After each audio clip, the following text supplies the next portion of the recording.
Hello, Spud. I was about to just go in without saying my customary hello, Spud. Hello, Spud. How are you? Hello, Tommy. How are you? Yeah, I'm getting new glasses, Spud. You getting new ones? Here we go. Yeah, I'm back to a person who doesn't wear glasses all the time now. I'm just a person who wears glasses for reading. What about there's no point in getting contacts then, is there? No, because I'll have to take them out then to... Yeah.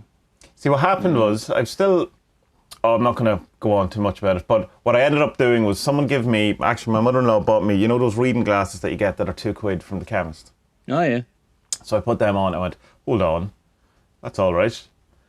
And I went, that's interesting, but it wasn't quite that either. So I ended up getting my own glasses and putting the other ones over it. And I went, now we're talking. That's what I'm looking for. No way. Yeah.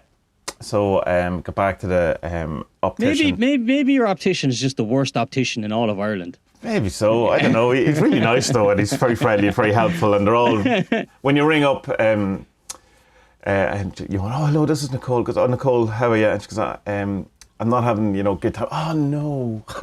Like, oh, I feel loved. I feel cherished. But so I have to leave in my glasses again, get them all done. So I mean, in 2 weeks I'll have something else to complain about. But so it's me. Yeah. Come on, Tommy. Yeah. Oh, but it's like I haven't read a book in 2 months, and it's getting to really annoy me at this point. Like and it's tough. It's like because I can read without glasses. If I open a book, I can tell you what all the words are. And I can read a sentence out to you, but it's not comfortable, and it's not. I understand you. Yeah. And when I put on my glasses, it's the same. Yeah. It's not, so it's, telly looks slightly better. God, you must have about 15 books bought in the fucking meantime, do you? I've a new one coming tomorrow, which is I bought in celebration of possibly being able to read it. Is you see that link I put up about don't dismiss magic? I hear magic from the Buddhist tradition. No, I didn't see that yet. So it's Buddhist magic. So I goes, oh, this sounds awesome. When you get into now because you're fairly widely read on the subjects now, that when you get it, you find a new section of the room, the magic room. Oh, let's get in here. Everything I've bought lately is either HCA related or Kabbalah, Hermetic Kabbalah. Did you ever look through that BOTA stuff I sent you ages ago? The tarot stuff, yeah. Because it's all Kabbalah stuff as well. Yeah. So I think it might be. It's definitely what. Don't dismiss it. Not dismiss it. Don't. I know it comes up in that the Kabbalistic tarot book. He's mentioned in it a good few times. So he is, because he done. I think he said, I got his name wrong last week, and it might be kind of racist. I called him Mr. Chang. No, Mr. Chang. And his name is Did Mr. you call Wang. him Mr. Chinaman? No. It's James Chang I was calling him. James Chang is like an actor, isn't he? I don't know. I think James Chang is an actor. I'm just going to do what the Japanese do and distance myself from this entire thing. So sorry to Mr. Wang. I know, but you could get away with it because you know the way D and T are similar sounds in Chinese, and we just don't have that word or that tongue thing to be able to. So maybe Chang and Wang is just it's like Kelly and Murphy. They're very similar names. Very similar. You can easily mix them up. Yeah. But you know what? I'm going to stop ordering stuff off Book Depository. Book Depository is a really nice thing to have, and it's cheap. But you know what? It's Amazon, and I'm going to try and stop buying. Is Book Depository Amazon? Yeah, it's owned by Amazon. Yeah. Because if you buy Book Depository on Amazon, it's displayed as a Fender rather than as part of Amazon. Yeah. Oh. Yeah. And they add a couple of quid to it as well. Like I've tried to do that. Yeah. Buying stuff off German Amazon, and it says it's coming from bookdepository.de. So you look that up, and then it's like €10 cheaper or €5 cheaper. I got to get the fuck out of here. Another good tip with Book Depository is VPN to the States, and it's even cheaper. So. Sometimes it's 50 cents, but I've got books at like €3 cheaper. And just by telling them that I live in America. I mean, it's posted from the UK. It's exactly the same book that you're buying. Yeah, it's ridiculous, isn't it? It's really good because the selection of books is there. It's like, here's the last couple of ones I got, right? I got Holy Guardian Angel. That's by Michael Cecatelli. I think he's an actual priest. Right. There's another one, Magical States of Consciousness, Path Working on a Tree of Life. That's meant to be a bastard to read, but it's there's lots of them. Meditation-y stuff I need to do if I want to cross this fucking chasm. Cunt and yoke. And then there's another one which is fairly recent called Ego is the Enemy. That's Ryan Holiday. That's a fairly popular paperback thing. But like the Holy Guardian Angel one was €26, but like another place it was 30 odd. And I'm just like, oh god damn it. And now I've just decided, you know what, fuck it. I'm gonna try and not buy from these lads anymore, because you're just who's the alternatives? No, but who just look of? around for bookshops and try. I do, because there is a couple of ones that I've bought. Is it Mr. Midian books, and he's very good for second hand. Like, he does the main books, and then I think his wife looks after second hand books or something like that. They're really good, but they're more expensive. Like, you're going to pay more for the same book, but at the same time, your Scarlet Imprint, you're aware of them. They do an awful lot of books. Yeah. So to buy from them a Siddha book, which none of their books are, but Siddha book is £24. But then to get it to Ireland, it's about another £20 in That's postage. nonsense. Yeah. It is nonsense, and that's why I won't buy from them. Because but the same exact book dear, from one of the I can't remember any of the other names. Treadwell's is, you know, it's £24 plus £3 postage. So I mean, like, you know, but I understand, you know, independent publishers, blah blah blah blah blah blah. But at the same time, it's just the thing about postage. It's like when I'm making the sigils and all that for people, like, I try and put the postage down for just as little as possible, but making sure I have a registered post. If something goes missing, you know. And you see other stuff and buying books, and you're just like, how is this postage costing so much? I know how much postage costs. If it's less than a kilogram, it's X. If it's more than a kilo, and like, no book is more than a kilo. Well, no, but I suppose you know stuff coming from the States can be quite, like, the American postal service is so expensive. Like, you know, like it's like to send a book is like £25 to send from America. Like, that's not them. You know, and I can send a book from Ireland like for less than £5 to anywhere in the world. Oh, yeah. I have my things worked out now that it's about €10 to send it anywhere in the world, registered post, as long as it's not the really heavy wood. If it's the heavy wood, then it's more. But it's grand. Do you know what I mean? Yeah. I can get them all. Once it's under a kilo, I can get it sent for that price. If it's over, and they're usually coming in about 800 grams of that, you know. Grand. So that's good. You see, that's the thing about Amazon. Say, it's like, because I have Prime, because, you know, why not? It's the amount I buy. It works out cheaper, and you get free TV and all that stuff. But it's like, the postage is such a huge factor in it. And when it's free, and the same with book probably, it's free. It makes a hell of a difference. That you would even, like, there was one. That's how they get you, though, isn't it? Like, you want to support your local man, local book people, booksellers, bookshops, and that. And then these. Oh no, you hate giving money to Amazon. I hate it. You know, I really do. But it's the thing that gets me, and I mean, there's obviously a logical reason for it. So I was getting, say, an optical lead for the sound on the computer, and it's £20 in the guy around the thing. The exact same lead is a tenner on Amazon. So, like, he could order it off Amazon and sell it to me for 15 and still make probably a is, €5. Tommy. I know, but like, I mean, it's just. Oh. But I mean, I know he has, you know, rent. He has all of this kind of stuff. But I don't know. Yeah. Amazon is as big as it is because people use it. Anytime you go to a mechanic now, that's what happens. You know, you go to a mechanic, they need a part, they have to order it. And they say, no, you tell me what you need, I'll order it. Right. You know? And I'll come back to them when I have it. Oh, okay, you know. You know exactly, Same thing. But, I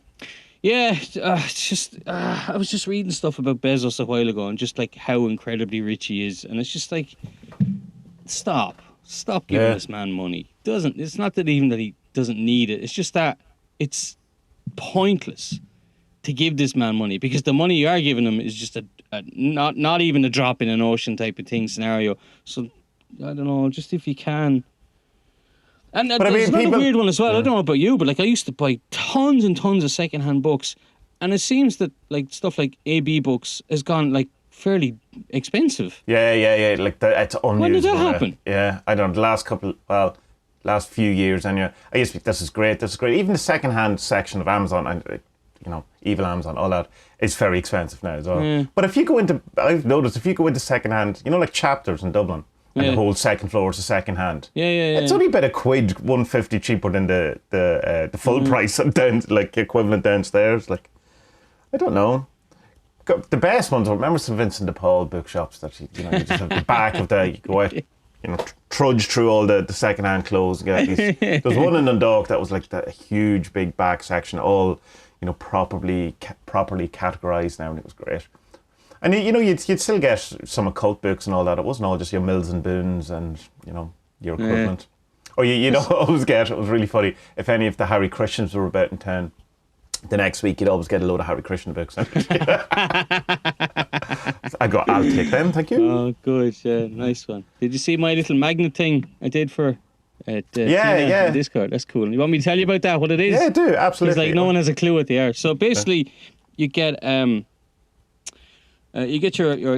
thing of water, all right? Mm-hmm. You get your jug of water.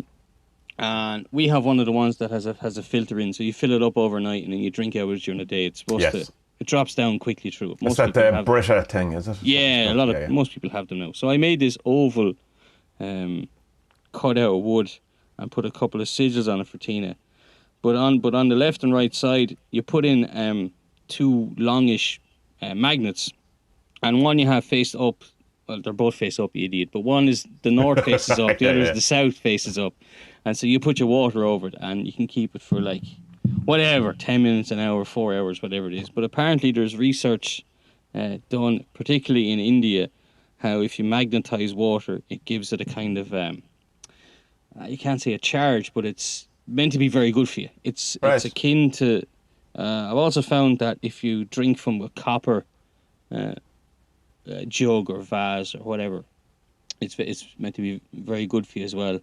Well, that would make sense in that you're getting the elements of copper and that kind of stuff.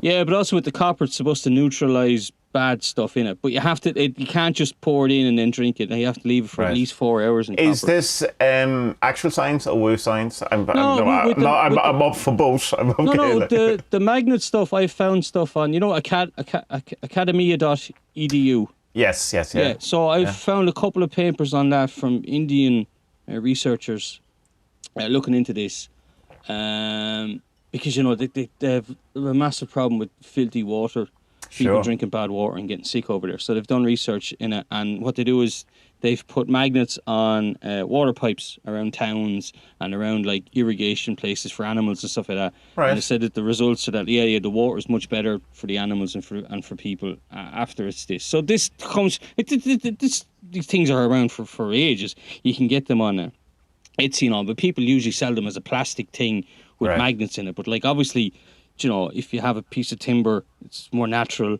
And then I'll put cool sigils on it that are made from the readings that I do with the people, and it just means something, and it's nice. And like I'm making one for Aga now at the minute as well, and that's why I was a little late, because I was messing around with my chainsaw, and it's awesome, man. I love chainsaws. And Joe, my friend Joe, he's an artist in America. He said something on Instagram. I put up a photo of the day I got the chainsaw. It wasn't put together. And what did he say? He's like, be very, very careful with that, my friend. A very funny man with a very dangerous tool. And I was like, I want that on my gravestone. You should have that as your tagline on your website. So that's the thing I made for Tina. If anyone else wants, get in touch with me if you want. There's more. a photo of it for people. It's in the Discord. And I'm sure Tina put it up on her social medias, but let's not give out Tina's social medias on the podcast. They're cool, but I mean, it's on your Instagram, is it? Which? Is it on your Instagram? And I'll put it up later, so I will. I need to write something about it as well. But I didn't know anything about this until Tina told me about it, and then just from looking into it a bit more, it's definitely woo, but there's definitely some proper hardcore science to it as well. So I think, and what harm is it? You just put your water on it for a while and then drink it, and it's good. It's better for you than it was an hour or two ago. It reminds me though that the reason why I asked is that woo rather than proper science is that there was a big kind of fad a while ago where people were like getting these torches, and they were very expensive torches, and you were meant to shine it in your water, and it was activating your water, the spiritual essences or something in the water. And even Stuart Wilde, my hero, he got in a bit on that game in the later days. He got into some dodgy fucking areas, man. But he was like selling these torches and stuff like that. And but I mean, like some people swore by them. But like, there's a thing now that's kind of big in woo, and it's that water has memory. And there's some documentaries and stuff on on YouTube. Maybe we'll watch one eventually. Oh, well, we did talk a bit about that when we were talking, when we were looking at that terrible superhuman documentary. Yeah. So it's this thing that water has a memory and it's conscious or sentient. But if you look into it a bit more deeply, it's that when you freeze and unfreeze water, it does so in clusters, okay? But the clusters are so, like, it's smaller than that. It's nanoseconds and smaller than nanoseconds, whatever that word is. I have no idea. So... Nano. Nano. So, like, for us to call it memory, we can't really do that. But, like, that's not to say that on that level, maybe it is memory, but for us to say that it has a conscious, sentient memory and it can be, like, some people say that, like, water's like a supercomputer. And it's like, nah, come on, don't go that far. Do you know, there's something in it, all right, that we don't quite understand yet, but it's not a memory in the way that we would think of. Like, even say, like, it can be proven that, like, plants and stuff have a memory. Like, it's much a lower form than that, you know? So... I suppose it's what Rupert Sheldrake, that whole thing where he's talking about habit, that the universe runs on habits rather than, you know, it's or that kind of, if something happens once, it's more likely to happen again. Yeah, so this cluster thing in the water, it's a behavior, not memory. Yeah. You know? So. But again, it's all semantics, because, like, you know, you have things like, say, behavior, or you have memory, or, you know, what the innate kind of stuff. What's the thing that... my brain and its inability to remember words. Instinct? Instinct, thank you, yeah. You know, like, and you're going like, well, what is that as well? And we kind of, it's another kind of word that we kind of throw away in the same way as placebo. Oh, that's only placebo. Let's ignore all the magic that is placebo. That's only instinct. Let's ignore all the magic that is instinct. People and animals arrive here knowing things. Yeah, but it's instinct. Don't worry about it. Just put it over there. It's fine. But doesn't instinct come from it's like I don't know, the way I had it explained to me was it's genetic memory, because something has been done for so many generations that your genes have developed a memory of it. Yeah, probably. Like, yeah, but there's also then, like, where does that end and where does that, you know, can you know, this whole idea of inherited actual memories where you can have, like, the more than just the traits of your grandfather, but you could have, like, if, like, I started a book about this and I had to stop because I go, this is way too woo for me. But it was like saying that I was all about I wanted to know about this whole thing of inherited, more than just, you know, your genes, but, like, say, you know, he's very like his grandfather and he never met his grandfather. So, you know, but in personality, you know, but that can have, like, my wee man's very like Finesse's dad in the way, like, he even kind of walks like him and stuff like that. But you can understand that because he's, you know, he might have seen him, he might be, of course, he might have seen him, he's seen him once or twice, obviously, imitating him, that kind of thing. But, you know, that happens when they don't ever meet the grandfather. You know, so it's something in it. But then I was reading this book, but he was going on about this kind of thing very quickly, that, you know, his grandfather's had you know, his wife said something to him and there was this kind of, there was a big trauma or something, blah, blah, blah. And now he had that trauma. And I was going, stop it, you idiot. You do not have trauma from your grandparents having an argument. That's not how it works. I don't know. Carl Jung would say you do. Carl Jung would say you do. But like, it wouldn't just be an argument. It would have to be like he was in a car accident and then that carries on through genes, this trauma. That's what Jung... Yeah, okay, does he? Because, like, maybe I dismissed that book a bit too quick then, but it just seemed, that kind of seemed like a ludicrous type of thing, that I could be afraid of flying because my grandfather had some sort of incident in an airplane. That could be a thing. That could be a thing. Okay, then. Yeah, mad, isn't it? I take it all back then. Who was the book by? It wasn't Ted Andrews, was it? No, it was. I'll find it in Audible. It's one of those things, you know, when you return a book in Audible, I've only done it a couple of times, but it stays in your library, but you can't actually play it. It's just there going, remember me? You rejected me. Ha ha ha ha. It's like... It's like the girl you said no to at the school dance. I'm still here. You see her for fucking 20, the next day of your life for 20 years or something. No, I just mentioned Ted Andrews because he has a book on how to develop, or how to know about your past lives or something like that. And I know him because it came up in that what's the book I'm reading? The Blood of the Angels, is that it? Blood of the Saints? What's it called? Blood of the Saints. The first one of the Urn trilogy, isn't it? No, the Urn is the second one. Yeah. What's the trilogy called? Baptist Head. So he comes up in it because I think Alan Chapman mentions there's this Llewellyn Press are dog shit. They're horrible. Yeah, Llewellyn. Yeah. Llewellyn. Think of your man, that home decorator dude. I know, I can't. It's a Welsh name, and I don't know. Maybe it's the Irish Celt in me is just going. There's some trauma there, Tommy. There's some fucking trauma there. What your grandfather? What issue had he with Welsh people With the in Welsh. a car arguing with his wife? Do you do that thing up in Louth where everyone called Walsh, we call Welsh in Wexford? You don't do that. Do you? No, we do. Everyone that's a Walsh, Walsch. But it's the same as Jack Luckman. Yeah. His name's actually Lockman, Loughman, but they pronounce it Luckman in the area. So it's Mad, like it's mad stuff. Weird. But it's like I suppose Keogh and Kehoe, and but obviously Keogh's right though, and people who call themselves Kehoe are wrong. Kehoe, yeah, it's not keyhole. It's Keogh. But anyway, here's an interesting one for you. Just Dylan Moran. He calls himself Dylan Moran. That's interesting. No. Yeah, he does. Yeah. Boy. He introduced That's himself awful. as Dylan Moran. So there you go. Anyway, enough of that. Terrible. Come here. They were saying about the Ted Andrews thing was he was saying that Llewellyn Press is crap and they publish an awful lot of bullshit, woo and terrible stuff. But he said he found this. He was having trouble with the Kabbalah, just like I was as well, and he found this book by Ted Andrews. It's called Simplified Kabbalah Magic, and he spells Kabbalah in a real weird way as well. It's Kabala, and hardly anyone ever spells it that way. But yeah, I got that. It's like a 200-page fucking PDF or something, and it flew through it, and it just clicked.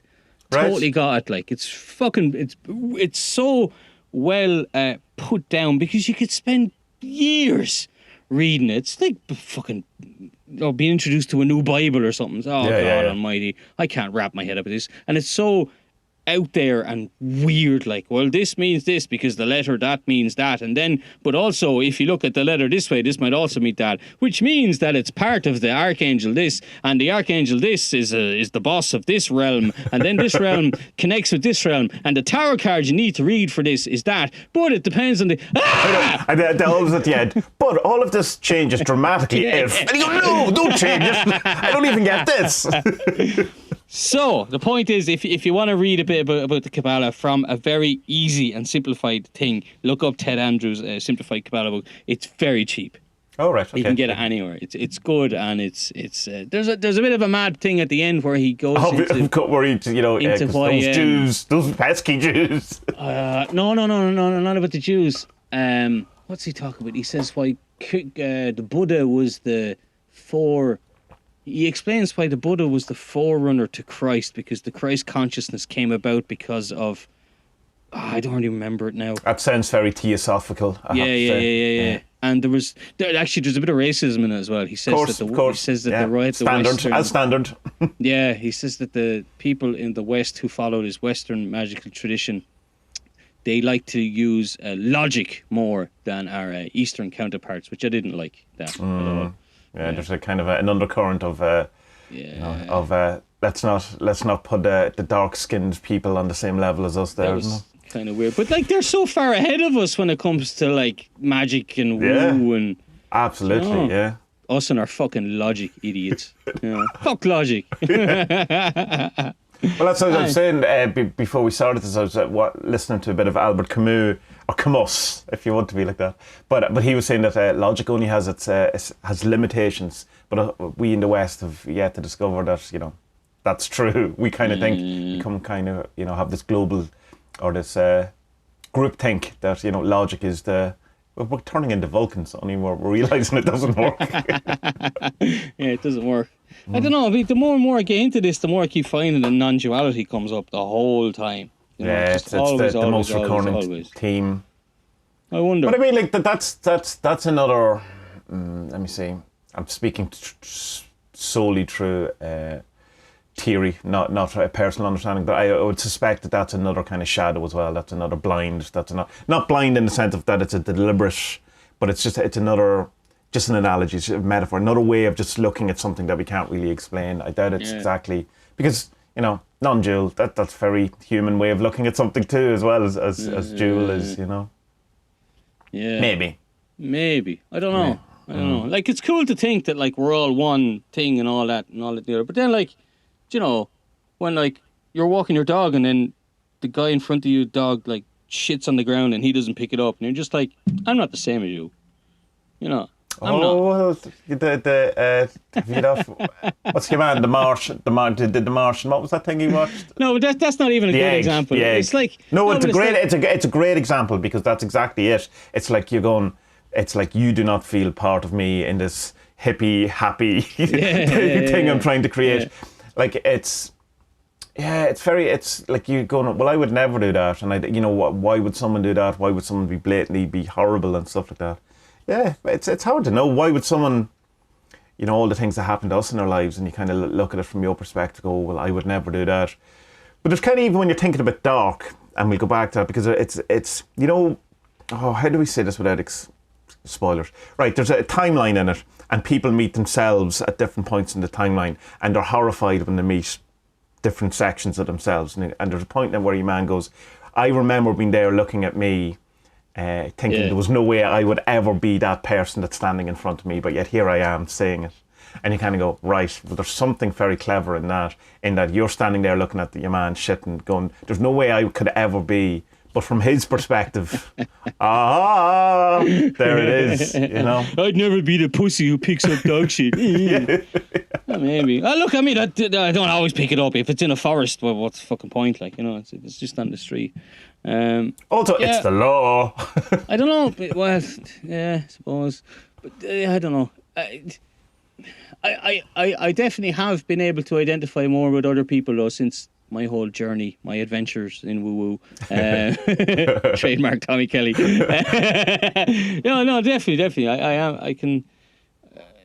I'm not nice to people. I'm usually nice to people anyway, but I'm more forgiving, I suppose, or something, There's a good one. Stuart Wilde always talked about doing an exercise, walking down the street, and just everyone you kind of meet or whatever is trying to project love into them, or just kind of greet them with love, or just kind of rather than, well, not scorn or indifference or whatever it is, but just kind of have an appreciation, just kind of for a second. And he has a visualization of, you just feel like, in a sense, that you're kind of not touching the heart, because that would be an intrusion, but like, appreciate it in the heart. And it's kind of, you're not going to do it all the time, but sometimes I've done it and it's going, right, that's really changed my mood, obviously, but changed my appreciation of just walking down the street and people and stuff like that. It's a good thought experiment to do, because I was watching something from, what's his name? Sadhguru? He's popular. Sadhguru. Is he Sadhguru? Sadh Guru. Yeah, and he has a thing Sadhguru, about, if just try something, just say that every day you're going to create joy, peace, and love. And if you just say them to yourselves as you're doing something, you can change your mood very quickly. It's like with the kids and they're fighting over some Lego pieces ranting. Instead of just going in and say, aye, break it apart. Just, okay, peace, joy, and love. Okay, right. Come on, lads. Let's try and build this together, or da. So it's a cool thing, I think, maybe to try for. Maybe I'll come back and do a podcast about that, to try and do it like a thought experiment on these types of mantras or something like that. Do it for a week and see if anything changes or longer or whatever. Have you spent any time with Buddhism or Buddhism as? No, I don't know enough about it. And then I've enough with the Kabbalah thing. I think Kabbalah had spoken to me enough now that I'm going down that route. But the thing about Buddhism is that knowing whatever little tiny bit I do about it, and then there's the whole Tibetan Buddhism, which is like Tibetan Buddhism is like the Catholics of the Buddhist world. Like that's essentially the way to look at it. It's just, I think it's just because it's kind of similar to what you're talking about. It's that kind of thing. It's not the event itself that's the issue. It's a reaction to the event. That's kind of, and if you cannot have that reaction to the event, then you'll be happy. I mean, that's obvious. If you're sitting in squalor and you can go, I'm sitting in squalor, or you can go, right, I'm sitting in squalor. And you know, it's hard to do, but you know that if you said, well, if I could make myself feel good about the bad stuff that's happened to me, I will feel good. And I mean, there's kind of there's part of me that's going, well, that's a bit shit, isn't it? Because obviously, but like the challenge is in, you know, dealing with the thing. But I mean, it's true. If you can make yourself feel better about the shit things that are happening, then you're going to feel better. Yeah. But like, is that, you know, yeah. But it is true, and we can say that it's our reactions that are the problem, not necessarily the events. Yeah, of course. In 95% of our world, the 5% probably, you know, it is outside forces, and there's very little you can do about it. Like, but that's the planet. That's where we live. Yeah, I'd agree with you. Yeah, I was going to ask you for some advice, but I think maybe we'll leave it till next week because we're half an hour in now, aren't we? Oh no, we've used to go half an hour, but now we're about 40 minutes before we actually talk about what we're meant to talk about.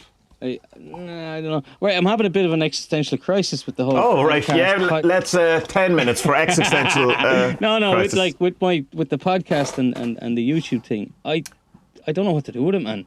Like I'm putting up stuff and just the stuff that people are listening to or watching is like the biggest thing I have is the documentary reviews, which are great because I have under 1,000 subscribers. It means I can use clips from documentaries and I don't get fucked over. Right. But even if I had over 1,000, I think I would do it anyway and just say, you know what, this is what's the word that they have?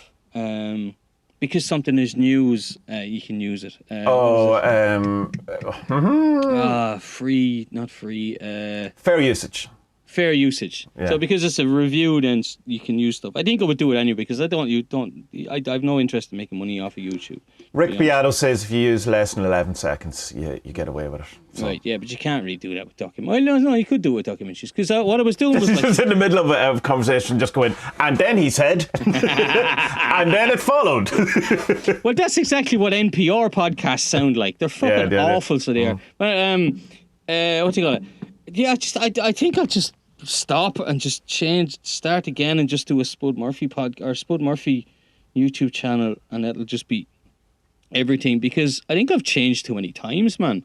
From going from comedy to going into kind of journalistic stuff and documentaries, where now it's just fiction and it's just all over the shop. Well, why not just rebrand, like rather than because like I mean, why not keep the 1,000 subscribers that you have rather than trying to build it up again? Because I'm sure there's some there that's just going to just subscribe straight over to the new thing. Yeah, just get rid of Atletico Spudland, go back to Spud Murphy, and just start again. Yeah. Well, then you'd have to migrate the podcast then, wouldn't you? Because like the podcast at the minute is on the Comedy Cast website, which is long gone. Do you know? So I'd have to. Right. So explain what's currently on your channel. Maybe we should talk about this after. The people really care about this. All right, sound. Yeah. So let's talk a bit about the technical side of having a podcast. People care about that. Nobody cares about that. Joseph Campbell, Spud. Joseph Campbell, yeah. Wouldn't it be? I know I've said this about someone on the podcast before. Wouldn't it be great though if he was your granddad? Yeah. You know? You just want loads of granddads. I want loads of granddads. Yeah. I have good memories of granddads. You know, granddads were nice, and none of them touched me. So that's always a good thing in Catholic Ireland. You know, none of your old relatives touching you. Yeah, they didn't abuse me in any way. It was like a really unique relationship. Only a bit of emotional trauma, but you know, everyone does that. His granddad was in this car crash, right? He was arguing with us. And he got it to me, and I got it to me.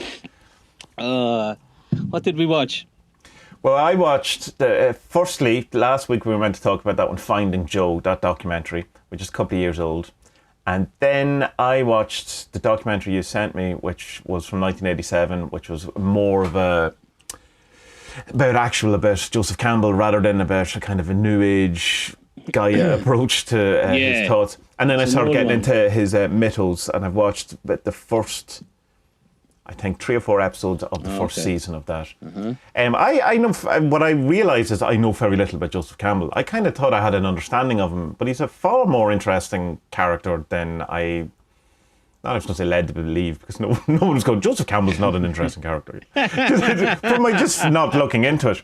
But he's way more opinionated and way more, I suppose, I thought he was just kind of a really kind of nice, I don't know, kind of, a bit like that guy who does the painting. What is his stuff? Oh, Bob Ross. Bob, I thought he was more, oh man, let's happy, but he's not. He's like, no, this is it. Let's get, he's like he's a bit like, I suppose, your man, like Mr. Rogers, that kind. Not that I know much about Mr. Rogers, but that kind of has that thing. He reminds me a bit of Jordan Peterson as well. I have to say, without what I would assume that Jordan Peterson has watched an awful lot of Joseph Campbell. I'd say that's the kind of. He wouldn't be as confrontational though. No, he doesn't have the. He has a more. He's not as intense. That kind of Jordan Peterson kind of stare into the abyss when he's talking. He doesn't have that at all. You've probably not read the Gulag Archipelago. So he hasn't been horrified by the Russian kind of landscape. I'm sure he has read it. I'm sure he has read it. There's, come here. I did the second one though. I think it was just called Joseph Campbell. So that was a PBS one. So that was put out on telly, and it's from like 1987.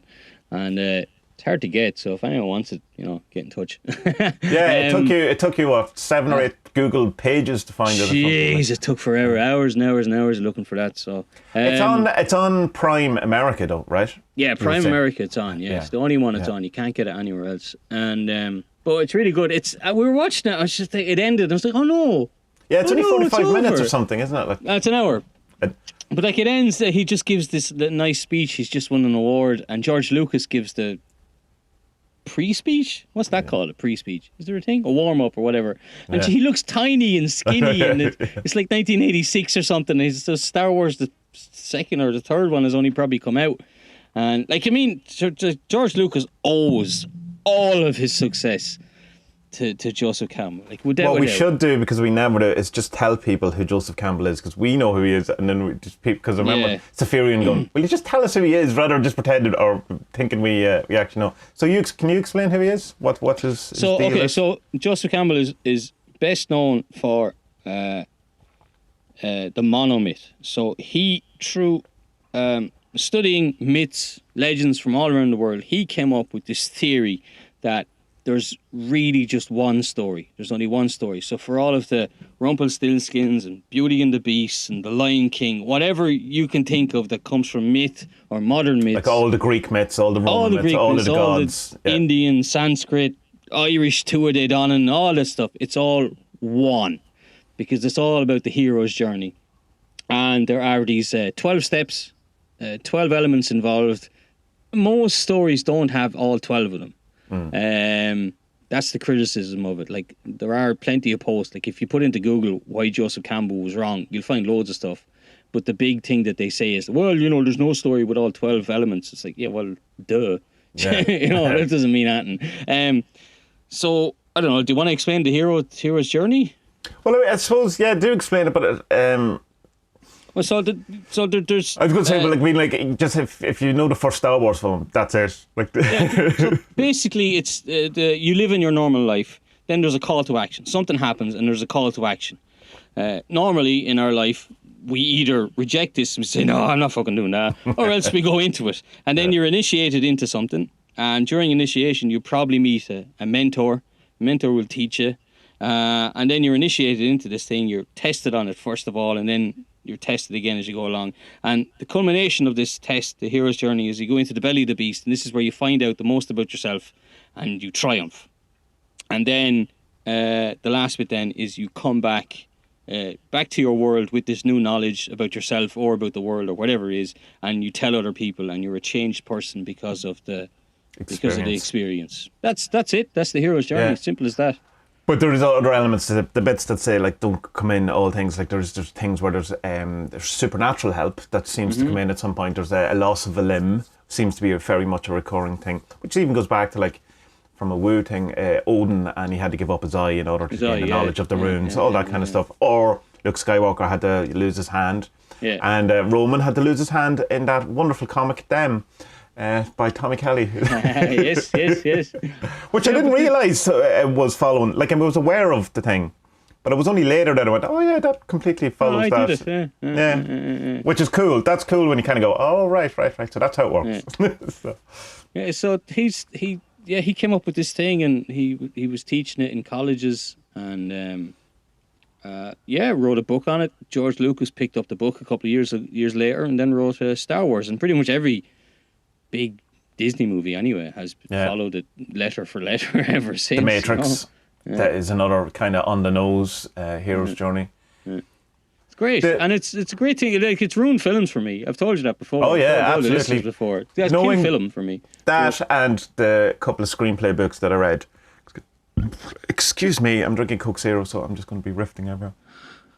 Yeah, but I mean, most films, follow that kind of thing, but like that's ruined. That knowledge has ruined all things. If you want to ruin films for yourself, buy The Hero with a Thousand Faces book. But I was telling you before as well, in The Hero with a Thousand Faces, you don't get as many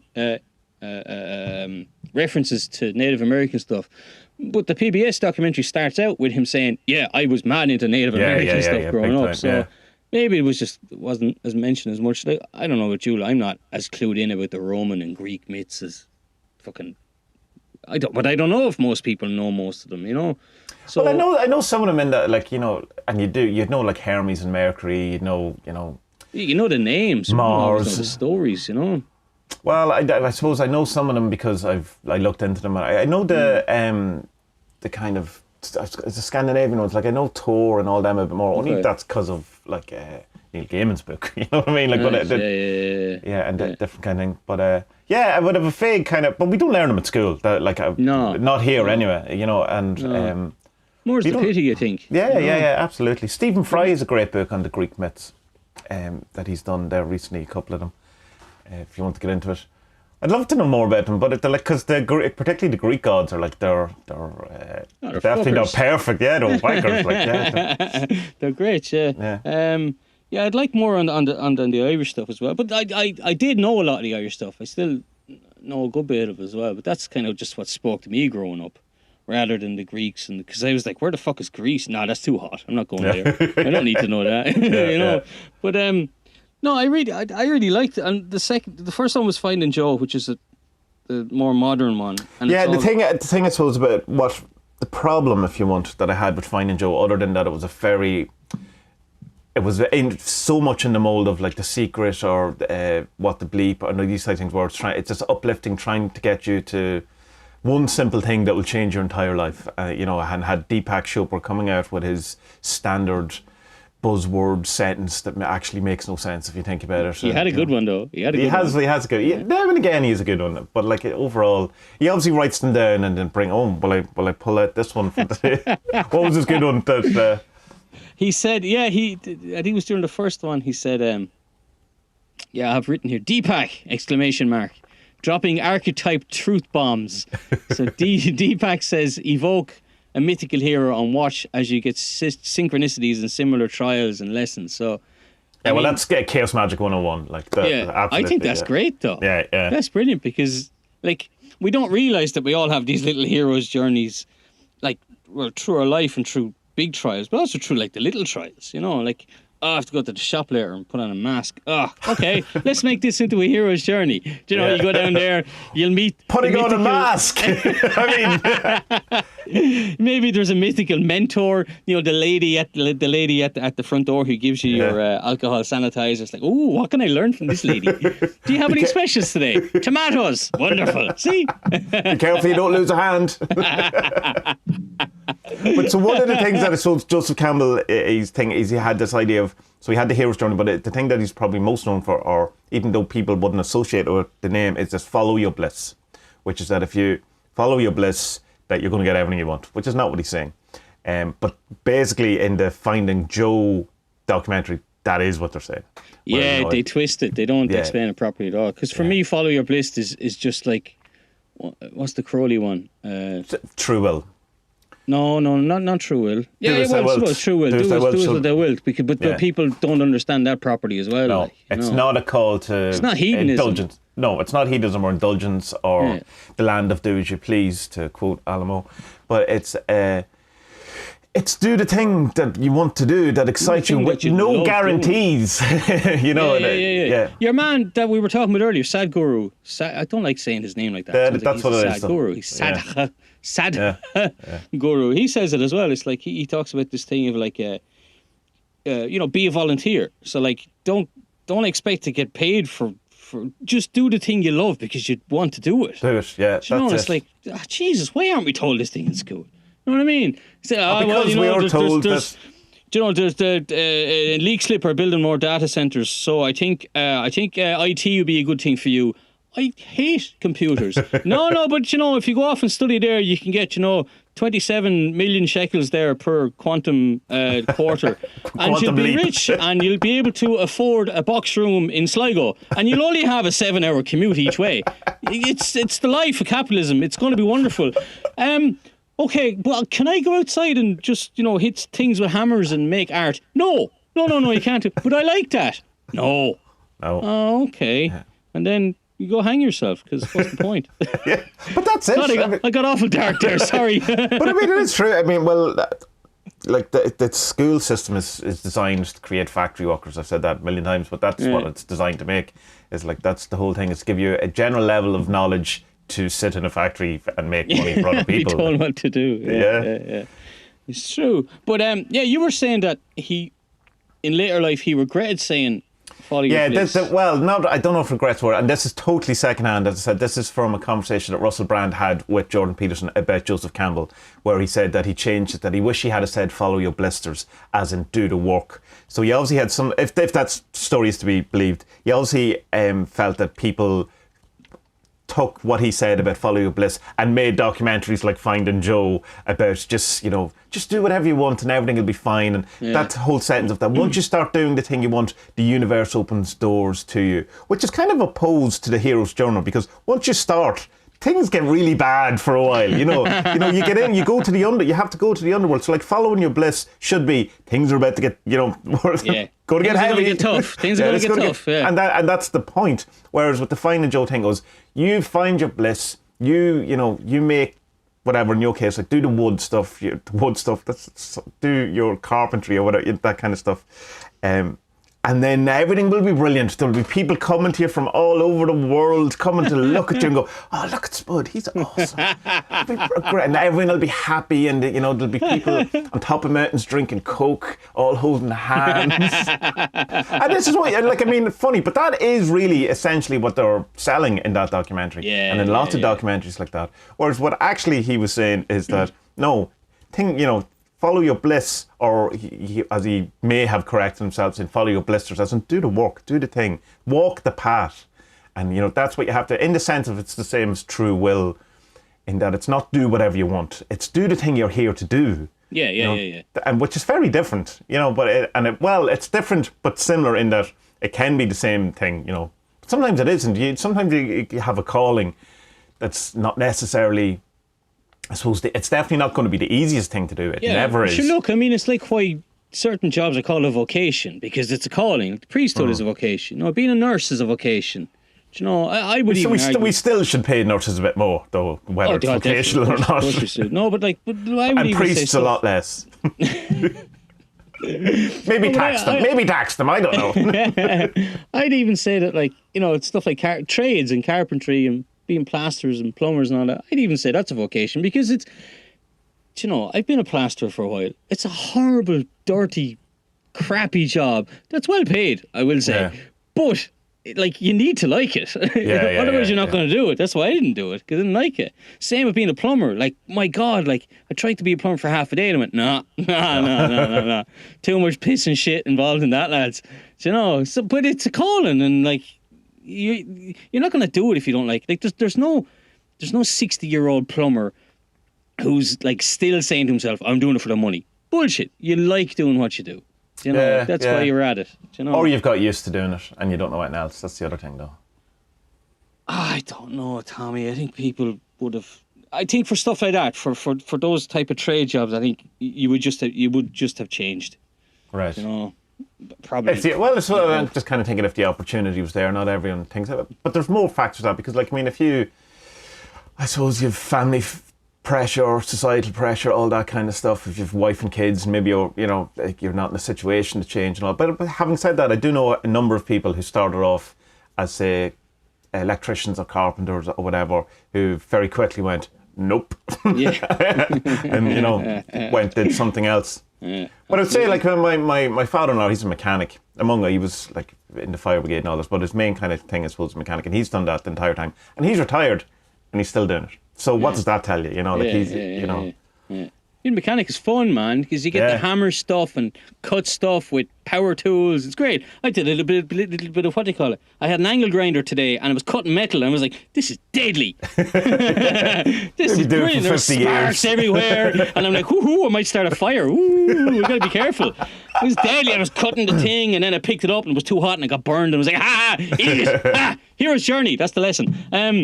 The thing I got from Finding Joe, though, isn't quite the same as you. I had a different interpretation of it. You focused on the bliss thing. Yeah. But I was the same. Like, I recognised the bliss thing. I was like, nah, they're not. They're selling this kind of the wrong way. They're telling a half-truth. But the kind of message I got from it was that, the thing about the hero's journey is that the most important aspect of the hero's journey for people, like once they've got through something, is to share that knowledge and to help other people.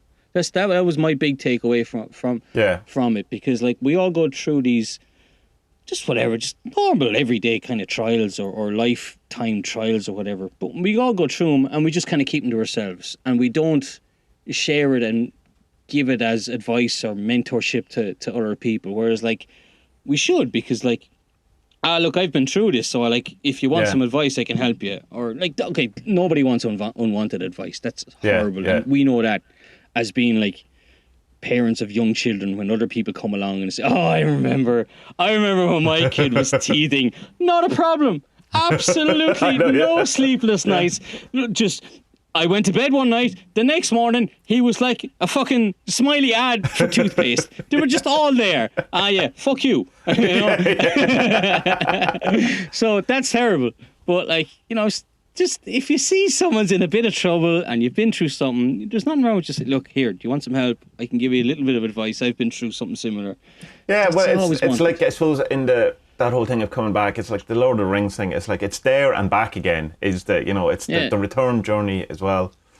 And what's that kind of joke? It's not joke because it's not funny, but the guy who falls down the hole and he can't get out of the hole, and people passing. Sounds pretty funny to me. And people passing over, and you go, "Oh, help me," and goes, "Oh, I don't know how to help you," blah, blah, blah. And then eventually some guy comes along and jumps down in the hole, and he goes, "Why'd you do that? Now you're in the hole with me." And he goes, "Well, I've been in this hole before and I know the way out."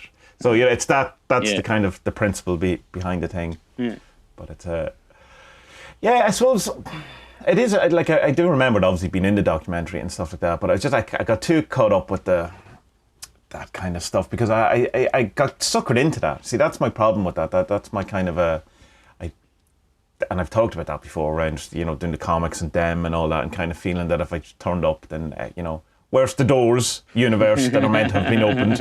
Come on, why aren't you at my back pushing everyone along? Where's the people holding hands? Come on.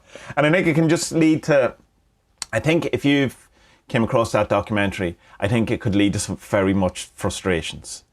You know what I mean? Like that you could feel, and entitlement. There's a huge thing of entitlement that comes with that you just have to turn up, and then I think a lot of these things are, and I see a similarity here between these type of feel-good, inspirational documentaries and actually with the football gambling stuff that I do as well.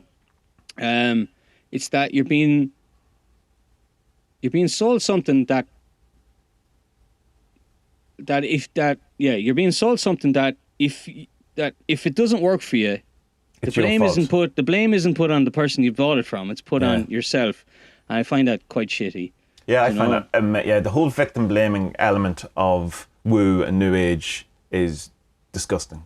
It's because it's fine when they're going, and I suppose it's that thing, if you work hard enough you'll get whatever you want. I goes, no, that's not true, because people work in terrible conditions around the world and don't get everything they want. The work isn't enough. It's not the thing. And so it's also then but that leads then to all aspects of people's lives, down to if you get sick, it's your fault, which is terribly unfair. Because not only are you sick, but people are telling you that it's your fault. And you go, it's not my fault. Of course. And I remember Ken Wilber talking about when his wife, Ken Wilber, you should get into him at some point as well. He was talking about, because his wife died of cancer, and he's saying that they just got so sick of people saying, you just have to let go. You just have to, all this forgive, or and she's going, that's not how any of this works. Stop it, please.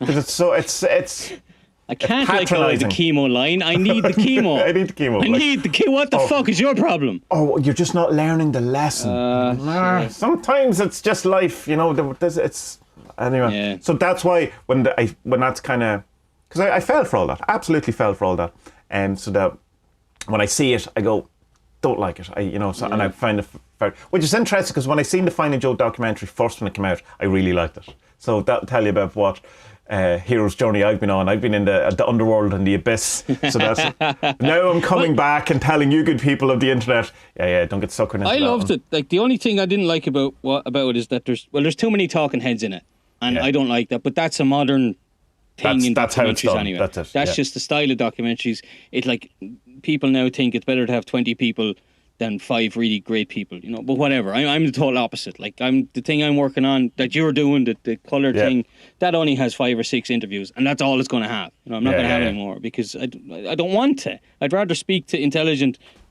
people for longer than have loads of people putting in their 2 cents, and you don't get a full picture then of them. But anyway, it's done really well. It's shot really well, and the little cut scenes and all with the kids showing stuff is really cool. Which is another modern kind of how to make a documentary, is you have to have a B-roll story happening of someone. Yeah, you're right, actually, yeah. And the music's deadly because it's all post-rock. It's all like Mogwai stuff, God is an Astronaut, mono type stuff. And I love all that. So I think people should look at it, but like what the two of us are saying about the Bliss thing, just be wary of what they're saying Bliss is and what Joe Campbell actually said Bliss was. It's definitely closer to will in the telemic sense than it is to the secret, the law of attraction. Yeah, and I think he explains it better in the PBS one that we watched. Well, that's the thing about Finding Joe. He's not in it once, is there? There's not one of him talking. There's no video of him. There's no one. It's like, I don't know. Either they didn't have the rights to do it, or they didn't. I don't know. It's like, don't let him talk because he'll ruin it. he'll be telling them things we don't want the people to tell. Is it put out by? I'll look it up here quickly. If it's put out by. There's a great thing in it while you're doing that.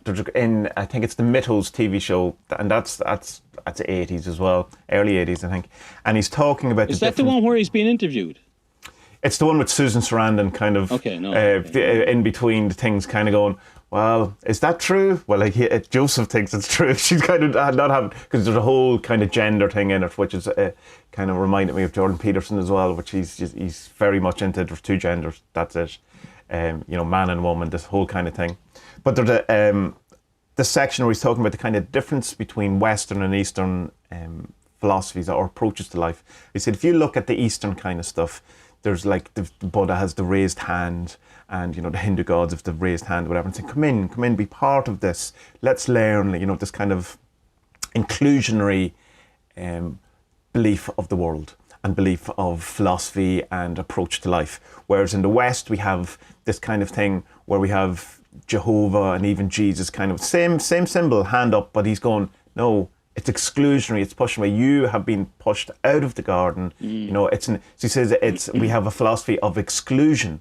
And it's kind of, that's so true. And I mean, it's very obvious to see that that's how we like, it's like we're here as a punishment, or, our real place is over there. Let's wake up from the simulation. Let's wake up from the matrix, because our real home is somewhere else. The kind of Christian thing of, oh, we're only here, and then we get to heaven, which is our real home. So it's like we've been excluded from the joyousness or, the heavenly thing or whatever, where the Eastern philosophy, for the most part, they have their same, have some downfalls or different things, but it's like, come into the garden, come to the thing, see it's like Buddha under the tree, let's gain enlightenment, let's see it for what it really is, blah, blah, blah. But it's inclusionary, which is going, that's lovely. And I wish we had a bit more of that in our kind of Western philosophy, because it leads to the modern society and what we have, and, kind of exclusionary. Like, I mean, that would be, if there was a kind of a gravestone for modern culture, we could say exclusionary. Yes, it sums up a lot of it. Exclusionary or individualistic, but like, where is the line between individualism and then, the group? Because if it's just the group, then it's the little man, the minority, is always going to get shouted down. Then if it's just group, you know. So, but capitalism is very individualistic, and it's definitely the wee guys not doing well at it either. It's just, I think we tend as human beings not to really want to help out the wee guy. You know, seems to be our trait. There was some mad coincidence in his life that he met the Krishnamurti on a boat. Yeah. That was mad, like. Yeah. You know. But I mean, he's following his own, plan. The whole 12 thing. Yeah, Krishnamurti's a very interesting character. Again, not someone I know an awful lot about. I know only from Theosophy, and kind of up to the point where he said, I'm not the Messiah. I'm just a very naughty boy, and I'm destroying all of Theosophy. And all that. That's kind of all I knew, because it's coming from when I was kind of looking at Theosophy. But he's a very interesting kind of a guy, and he definitely, Joseph Campbell met him at exactly the right time in his life too. Yeah, it's crazy. And then, like he says, so he met him on a boat to Europe. He got a scholarship in Europe. He was studying, and then went back to America and went, "Yeah, I'm not working." Yeah, I know. How awesome was that? But it's kind of weird. He spent all his money on books and bought like a cabin in the woods and went, "Yeah, I'm going to live in a cabin in the woods for 5 years. Good luck, fuck you." And then got a job. Saint Joseph. He's joining our cult as Saint Joseph. An absolute hero. Oh yeah, for sure. Yeah, he has to be one of the saints up there with Bill Drummond and Rudolph. What's his name? Steiner, and the other one, Sheldrick as well. Right, Saint Sheldrick. better names of the saints. Yeah, they need better ones. And then he got this mad job at a college that was, I suppose, a bit like a Montessori, but for for people who have finished high school. Well, they are adults, I suppose. And it was that they only teach in the direction that the class wants to go, rather than having a syllabus that they have to follow. Which is very Steiner. Very Steiner. Yeah. So he took that job, and then that got him into academia. And then his first book was the story about the book is mad, because he was like, he was going to write a book. Yes, he was going to write a book with a friend of his. No, sorry, he did write a book with a friend of his, and then he was approached by a publisher about writing another book, and they said, right, what do you want to write about? And he says, it's about myths. And I went, no, we don't like that. Okay, it's a self-help book about myths. And they went, fine, yeah, cool. So but it's mad, they gave him $250 then. They gave him $250 when half it was done, and another $250. So for $750, he wrote the hero's journey. That's insane. Absolutely but I insane. assume he made some money after it was published. He must have made a ton of money from the royalties or whatever. But he seemed happy enough with he says it was a great deal. I got 250 quid now, 250. Or else he was just, tongue-in-cheek saying, it was a terrible deal. I don't know. Yeah, maybe. I liked what his prediction for the future was. Did you hear that? No, I didn't. Maybe so he said that, like, so he had these two things about that myths have to echo the cosmology of their time. So, the Hindu legends and Sanskrit stuff, that was of its time, and so people obviously can relate to it. Like the myths of the Tuatha Dé Danann are of the time, or a couple of hundred years after, so that people can identify with it because it's the archetypes that they know already. Yeah. So he made this argument that at the moment there's because of the globalized world, we're all together now, and we all know each other or can reach out and touch the opposite side of the world with a phone call or whatever. We need this one world mythology, because he said he thinks that it's going in the wrong way, because at the moment you see these groups are kind of pulling away or resisting this, and they're coming up with their own mythologies, and it's just pulling back from where we should be going. And he just kind of says it won't last. The world is becoming one community, and the sooner people accept it, the better. So I think that's cool, because if, like, I don't know, like, what, maybe you could argue maybe something like Lord of the Rings would be a one world mythology, because that's just massive everywhere and has been. I suppose you could even say Harry Potter, but Harry Potter's shit. Yeah, but I mean, even those you could probably say that about James Bond too, though. You know what I mean? Like, it's just the popularity. But I think they're different types of myths. Like, they are. I suppose the myths that he's talking about is a fucking massive Homer or Plato type book that has all these different myths all involved with each other, and has spin-off characters and all that kind of thing. And he kind of I think it's so his thing is basically, look, the world is coming together, but there's parts of it that are resisting it. Whereas we shouldn't really be resisting it. We should be embracing it and trying to make our own mythologies so that we have lessons we can follow or archetypes. I know people are going to go, oh, New World Order, blah blah blah. I go, like, it's not New World Order. It's not new, but that's how it is. But yeah, can you imagine if we had the same myths as the people from the Middle East who we see? But because in a monomyth we do. We do. But that's it. I mean, the details are obviously very different, and the kind of conclusions we've drawn from them are different. But it is. We definitely need a better approach to it than I suppose we have in the West or haven't. I still love the Eastern stuff, but I mean, I guarantee if you were talking to people that they have probably the same issues they have. There's the caste system for point like that, for a start, that we definitely don't want to be taken, over or whatever. But imagine we had the one, as a human race, as you say, like if we had a better version of the monomyth that we could all kind of get behind and realise that, let's get into hippie talk here. Realise we're all brothers and sisters, we're all here together, we're all, And I mean, I do understand the kind of Alan Moore, well, it's a Twilight Zone episode that he doesn't like people mentioning as well. That that the alien invasion. Has he ever had an original thought? I'm not sure.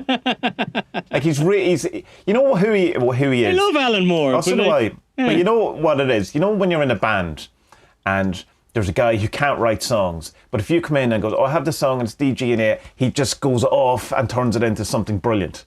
But he can't do the original chord sequence. That's who Alan Moore is, I reckon. Okay, I get you. So you just described every lead guitarist in the world. So I can understand that a common enemy thing, that if there was an alien invasion, that maybe we'd all get together. But we have a common enemy. I have a problem with that, you see, because I don't think the aliens are bad. But I just haven't mean the common enemy thing. But the problem with the common enemy scenario is that we do have a common enemy at the moment, and we're not all pulling together. So it would be like, it's not a real alien invasion. It's don't tell me that I cannot be killed by these aliens or whatever is the, So, but it's like, I don't know. What I know, having watched all I have, is that I'm going to be spending an awful lot of time with Joseph Campbell. Like he's a legend. There's that torrent, that illegal thing that you're probably not allowed to mention in the podcast that you sent me. It's just so much in it. Like there's the audio, the text, the whole lot. Now, I'm only 4 episodes into the first TV show, the first season of the first thing, and there's 3. So you learn. I actually haven't watched them. I only watched the stuff on the YouTube channels. The Joseph Campbell Foundation have a YouTube channel. It's very good. Yeah, it's from that show, all of that stuff. Yeah, but they only put up like stuff in 5-minute segments or 10 minutes at the most. But he's just full of fucking wisdom. He's just incredibly smart, and he's not like professory about it that you get like some professors in college or whatever that are just so fucking in love with themselves because they know something. Oh, I know more than you, and I'm going to tell you, and you're going to love me. He's just like, nah, look, this is easy. All right, There's a myth. Just follow it. You're going to be grand, but you have to like what you're doing. Like he has a really good thing. He says transcendence is transcendent, and you're like, that sounds nonsense. And then he explains it. That sounds like Deepak. He explains it, then and he's like, okay, I totally get that. Yeah, because it's like, what did he say? It's something like, I wrote here, non-duality looks like duality, but it's not. So, all right, so that doesn't really make all that much. But just listen to him, and he's like, it's a bit like I think Alan Chapman has it in that book as well, Blood of the Saints. He says that like you can't explain Revelation to people because they haven't had the revelation. Yeah, it's revelation. The same. You can't explain sex. Someone who's never had sex. You can't explain it because it's unknown knowledge that suddenly comes to you from an epiphany or whatever. Like, unless you undergo that, unless someone else undergoes the exact same thing as you, it can't be explained because it's a different experience for everyone. So transcendence is transcendent is the same thing. It's like and he was talking about the initiations as well, which I thought was very interesting. He says the reason why they're kept secret is for this very reason, that it should be the first time you experience it, so that you get the same experience that everyone else has got, so that you can start understanding it on that levels, or you can, interact with people who've had this revelation. So it's not secret because they're hiding from you. It's so that the actual event matters, so that so that it's poignant in your life, that it's a proper rite of passage, rather than like say sex. And because where it's so prevalent of porn and all that stuff, we have a kind of an skewed view of sex if you're a virgin, and then when you have sex, it would be a different experience than from someone who has done it in kind of a initiatory type way, where all of that stuff hasn't been kind of exposed and you haven't been spoiled by it. So I think I thought that was all right. No, but that I understand the secrecy thing a bit better, or a bit of an extra element. Yeah, and it's about he speaks as well. I'm not too sure if it's in these videos, but it might be something else I watched. He talks about the Percival and the Arthurian legend, Knights of the Round Table. Oh, it is in this, because so they're going in and they're looking for the Holy Grail, and there's paths in the forest, but they all decide, no, we can't take those paths. There's someone else's paths. It's like, bing, there you are. Bing, everyone should learn that lesson. Like, you can't, if you're following someone else's path, that's not your path. Turn around, walk over to the side a bit, and go that way, because if you're following someone else's path, it's not yours, and it's not going to lead to happiness, because you're just following someone else's life. That's probably why so many people are so fucking miserable. I saw something on Instagram the other day. There were these 4 girls in a limo, and they were day glow fucking things going off and champagne, and then the next scene is like the 4 of them on Instagram texting. What the fuck, like, everything's so fucking fake, man. Just it's a nightmare. I'm just running away more and more from social media. But like, if I'm trying to, I am trying to, this new website and the new carpentry wood art. I think I might call it tattooing I tattoo timber. Cool. Tattooing the timber. I know I have to be on them, and it's just shit. Everything is so fake. I just want a real world, Is that too much to ask for? Well, Neo, welcome to the Garden of the Real. Okay, here we go. Before we go, we have to talk about our diet, seeing as we talked about it last week. How you getting on, Mona? I had on Friday. I had lost. So I started on 88.7 kilos. Yeah. Right. On Friday I was down to 84, and boo, the weekend happened. So no. No, but I'm not. What are you, 96 now? 80. No, I'm at 85, so that's 3 kilos, which is, I don't know how many pounds. What's that, 6 pounds? Something like that? 2.2 you multiplied by 6.5 pounds. Yeah, I would say 6 pounds. 6 pounds is fairly good. Like, that's very good. 3 kilos is good as well. It is. When the next day after we started tonight, you sent me a photo of you drinking wine. I think that's very good. I drank every day except yesterday. So I had a shot or two every night. Because that's my own stuff. I made it. Yeah. And as I was saying to you, like, if it works, it works. So cool. Great that you can have that. Yeah. I'm not going to this week though. I said I wouldn't this week, and I had some kind of cheaty days last week. I had 2 slices of bread on. So I had 4 slices of bread the whole week with like different salads. I had a fucking Polish barbecue yesterday. Do you know how hard it is to have a barbecue without bread? Oh my God. And have you been eating still your semen cakes and all that stuff? Are these low carb? Moon pie, is that what they call it? No, what do they call it? They don't call it moon pie, do they? What do they call it? Oh, I don't know. Life pie, life something. It's the semen and menstrual blood. Oh my God. Stop it. That's enough. Pie. God, AIDS cakes. How are you getting on? Yeah. Your face looks slimmer. Well, I also shaved my moustache, so that might be something to do with it. It's kind of one of those things. I shaved my moustache. Sure, I'll try it. It's been a while. It's been about 3 years since I shaved it. And then I went, I look like me dad. It's funny that. But, the diet's been going well. I absolutely 100% follow it, didn't break it at all. But I have to do that. I know from talking to you before that you don't have to do it. I have to kind of do that, or else it just doesn't work. Yeah, I think what's working for me the best is that you're doing it as well. Because I think that's not a rival, but it's just a fucking man in arms, brother in arms. Yeah, and there's also a bit of a, if you fuck up, then you have to kind of tell me. So there's that kind of a bit of a, not a punishment, but a public shaming. There's a reaction to it. Yeah, and that's why I wanted to talk about it in the podcast, because then you kind of have to do it. Because, well, you can still come out and go, ha ha ha, ha, I'm terrible at diets. But I didn't weigh myself, so I don't know. But I kind of feel that I've, a bit better. And my trousers aren't any looser on me, but that's it's only a week. But to say, going by that documentary thing, that week 2 is when the energy stuff starts kicking in. Right. And you start feeling that, because I remember like the second day I felt so hungover and I hadn't been drinking. But not hungover in the same way, just kind of that withdrawal. And it kind of reminded me a bit of when I was giving up smoking, and that it's the same reflexes, it's the same. And it's also like, well, I can't have one slice of bread because that's like having the fag, and then I'll be, back to 20 breads a day. But overall, the only time I am hungry is after I eat. Which is weird, isn't it?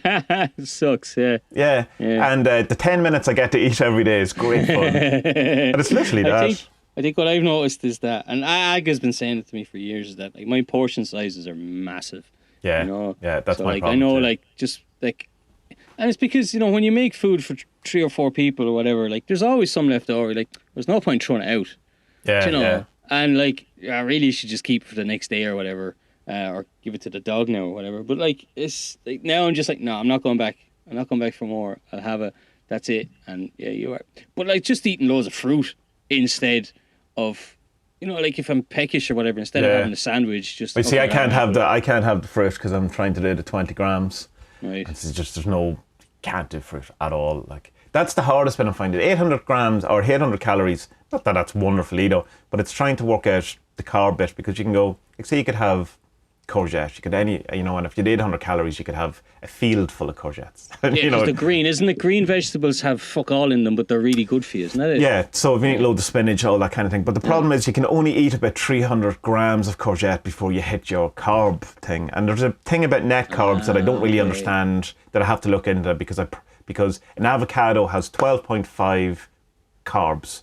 But avocados are huge on the keto diet. And I was going, well, how are they working that out? Because there's this thing called net carbs, so you have to take away the fibre. So it's like, so when you get to the first Safariot and you're going down, and then, you have this tarot card, and then you move. But it's all different. It's all different if it's half an avocado. So it's the same type of thing. It's the net carbs, so I have to look into that. So I probably could be having... I always think Aga knows all the diets. She's tried them all. And she knows what works for her. She's great like that.